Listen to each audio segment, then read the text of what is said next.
On the morning of March 2nd, 1998, 10-year-old Natascha Kampusch left her home in Vienna, Austria, to walk to school. It was a normal morning. Cold air, a quiet street, a short walk she had done dozens of times before. She never arrived. At around 7:15 a.m., a white delivery van stopped briefly next to her. The door opened. A man jumped out, grabbed her, and forced her inside. The van drove away in seconds. No one reacted fast enough. By the time her disappearance was reported, Natascha Kampusch was already gone. Police immediately launched one of the largest searches Austria had ever seen. Roadblocks were set up across the city.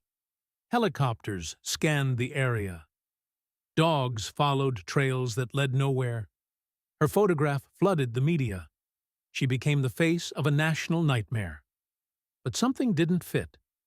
There were no ransom demands, no phone calls, no letters.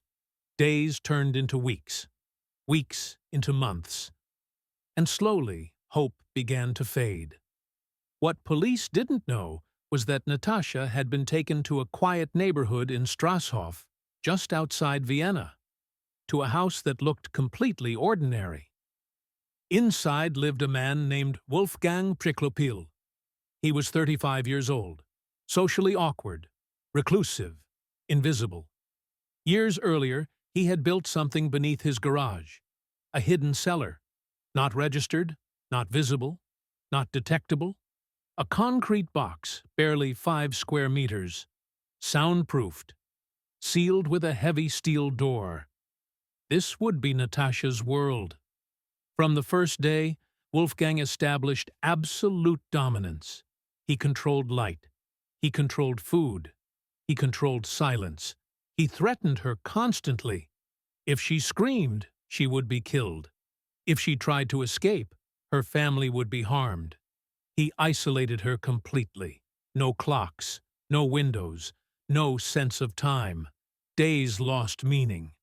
The psychological pressure was relentless.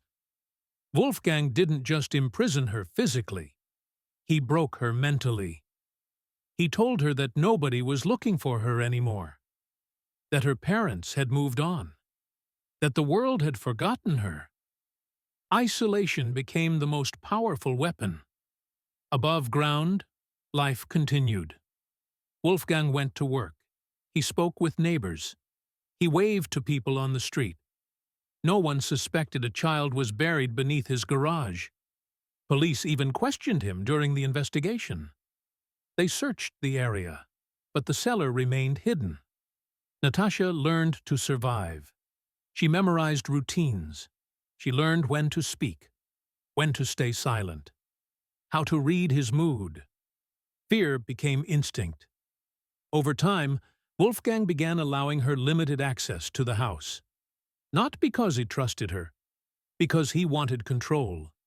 He wanted dependence. He wanted her to believe she couldn't survive without him.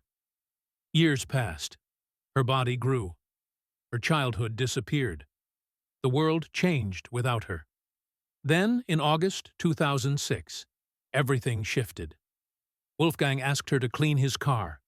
For the first time in 8 years, he left her unsupervised. It was a mistake. Natascha didn't hesitate.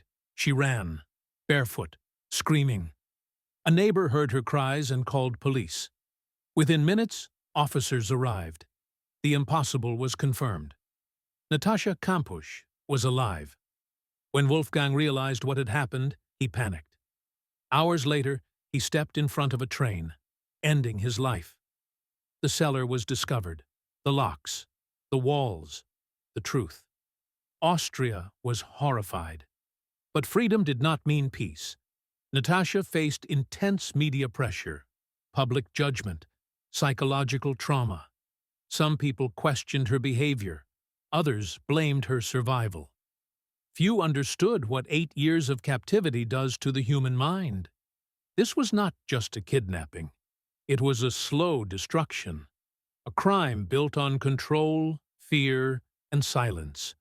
A reminder that evil doesn't always announce itself. Sometimes it hides in plain sight. If you enjoyed this story and want more true crime cases told in detail, subscribe and like the video. And remember, sometimes the most terrifying crimes are the ones that seem impossible to explain.